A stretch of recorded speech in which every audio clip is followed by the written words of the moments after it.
Choose you this day whom you will serve. As for me and my house, we will serve the Lord. No friends are better than bad friends, featuring Clyde and Stephen, plus Lewis the less lunatic landlord. Good morning, ladies and gentlemen, boys and girls. Have I got an adventure for you today? Oh, hi, Mr. J. What you gonna do today? Hey, buddy. I'm about to do a video. You guys gonna be part of it? Matt A looking out the window. Alright. Today's Saturday, May 14th, 2022.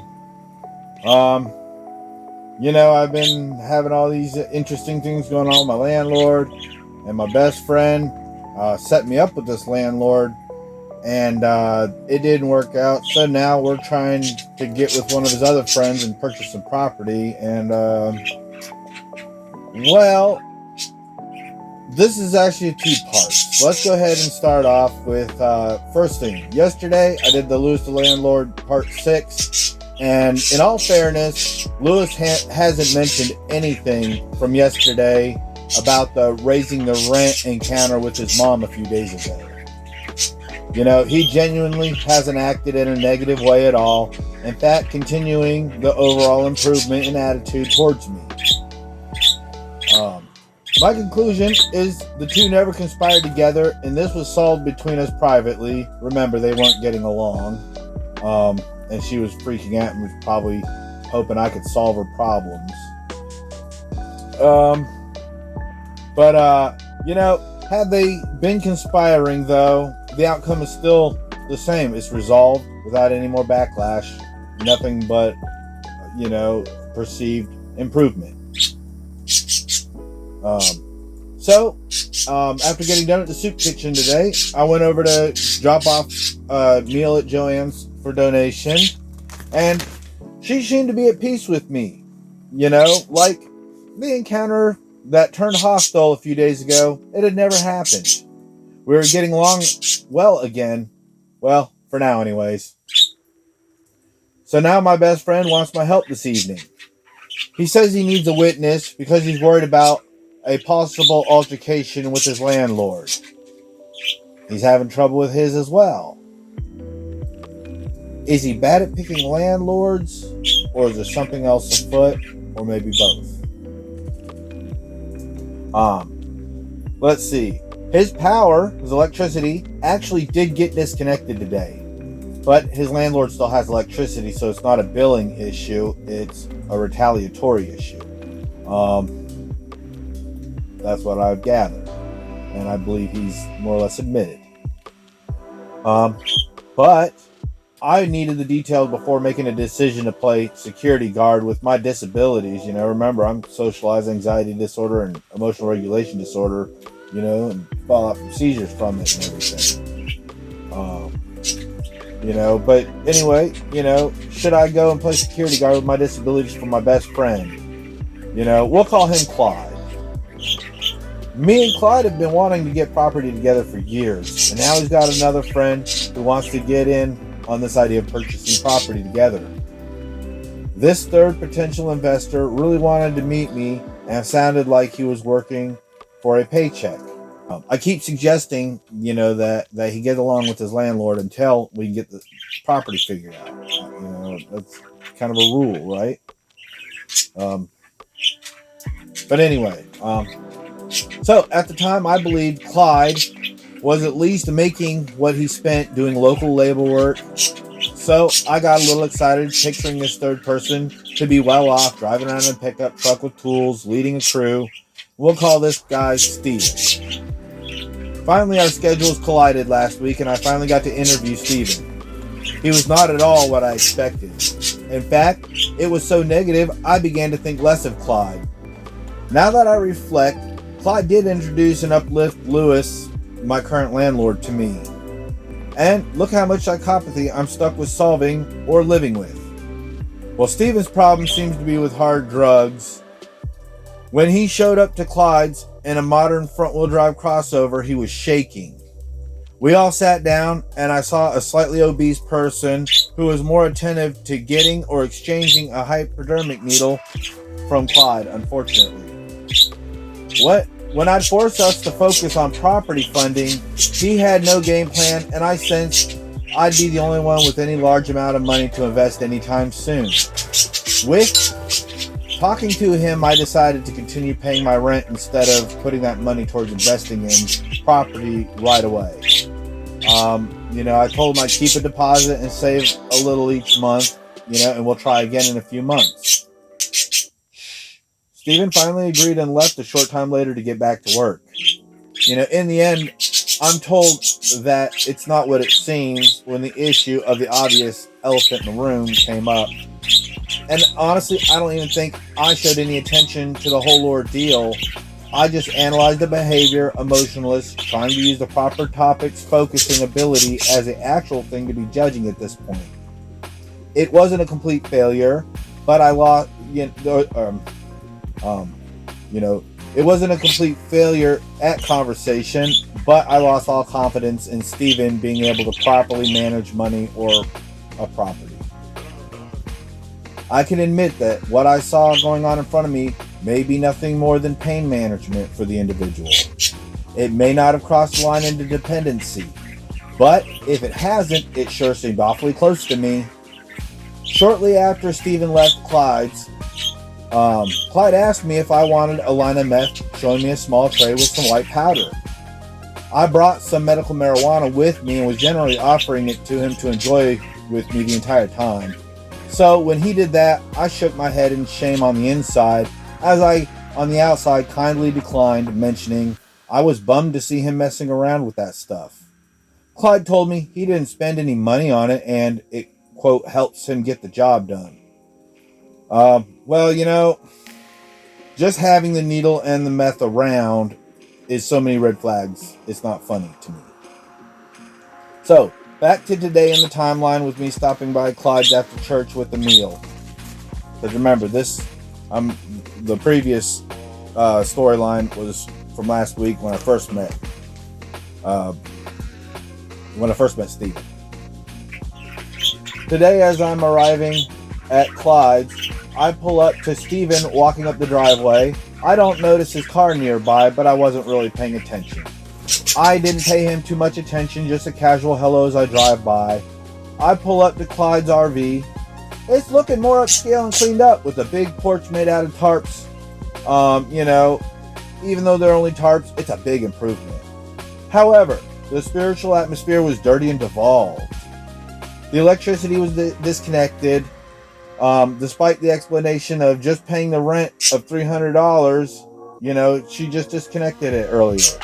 They were yelling and screaming at each other, I guess, about this, and he's trying to make it sound like it's cruel. I got a dog, it's hot out here, blah, blah, blah. And I started talking to him about, and again, he said he just paid, a $300 to rent. So, a week ago. So he does, trying to justify the power going out not being right. And I agreed. I said, if you just paid some money, then yeah, having it turned off this early might be a little harsh, maybe, but if you, after I found out that he owed money, I told him, hey, it's not completely wrong, but I'll get to that later because he wasn't clear about that right away. Again, he kept making it seem like he just paid his rent a week ago. When I was talking to him, I caught something about him owing the back rent and working some of the rent off, improving the property. Both of which I believe personally are terrible ideas, to have debt or to work directly for your landlord. I don't know if I could get that out to him with all the emotional, mental gymnastics, that he's putting out there for whatever. I had to sort through it, and pretty soon I began stopping him on his contradictions and politely told him when he was straight up wrong as he went along. That didn't last more than a few minutes before, he just, and one or both of us backed off the conversation, and I graciously made my exit where I delivered the next meal to Joanne, as I mentioned in the beginning. Okay, so this is where I get the call for help from Clyde a few hours later. I end up drilling him unemotionally for direct answers and facts to important things I need to know before, I'm going to hop on my bike, my rechargeable bike with my disabilities and go play, socialized anxiety disordered security officer Joshua, security guard Joshua. But anyway, so I let him know right away. He's got to get along, at least for now, with his neighbors, and I use the term, fake it until you make it with your attitude, whether I show up or not. In fact, I'm thinking, I don't know if I said this to him, but especially if I show up, you need to be getting along with your neighbors. I don't feel that's what he was going to be capable of doing. That's, just make your own decisions, but I don't trust him anymore for that kind of stability. After it was clarified that he was indeed in debt, and it was more than 2 months ago, and the fact that he had relied on Steven, who failed to purchase one of his motorcycles for $200, claiming that started this spiral. I told him that was a terrible thing to do as well. You should never rely on such things, selling a motorcycle, to pay your bills, especially if you're expecting someone like Steven to follow through. Clyde said, it's not what it seems. I'm assuming referring to the fact that, I'm basically said his presentation made him look like a druggie, like a hardcore, addict, sitting there shaking and sweating and only focusing on that meal and he's gotta have it, and he didn't look much better when I went by him today. Okay, so let's go back. Clyde said, it's not what it seems. I said, I don't care, but his presentation was very poor. And, in my mind, I'm thinking, no way I'm getting involved in purchasing property with these two. But again, I'm not going to let it change my desire to be friends. Keep that clear. That's my mentality. Clyde then asked if I talked to Lewis about moving up here. I asked Clyde, how could you pay rent if you're not even keeping up with the rent that costs less over here?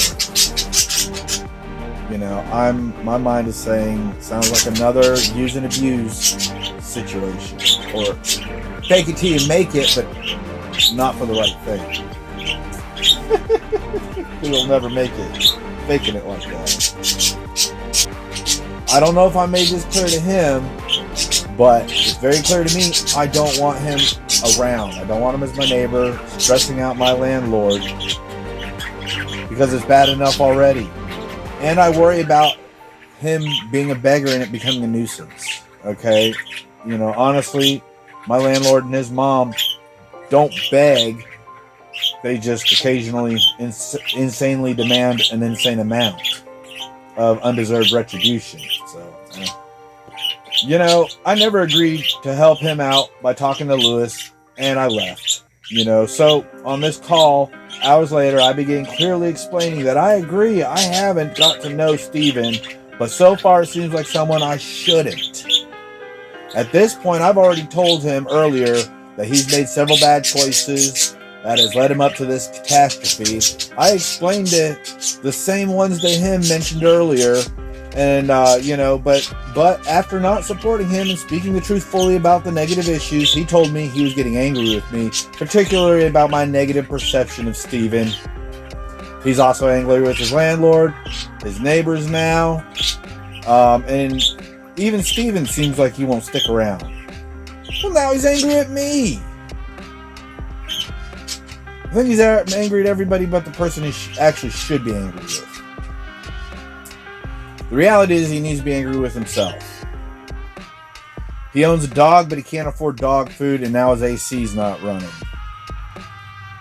He can't keep up on his bills, and he seems to, be doing drugs. He's supporting Steven's intravenous drug use. He's treating people poorly.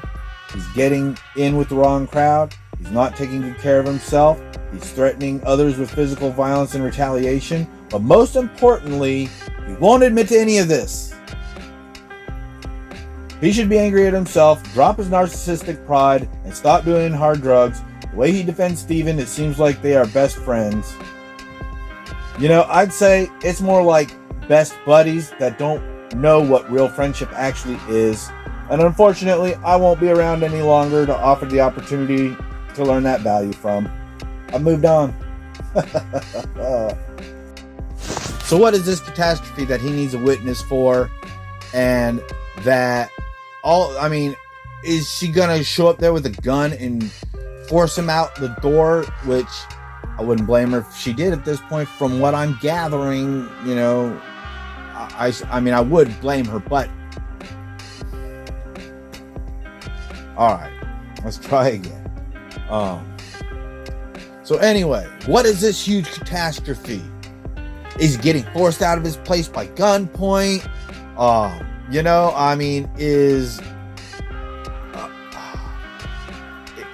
What? I'll tell you what it is.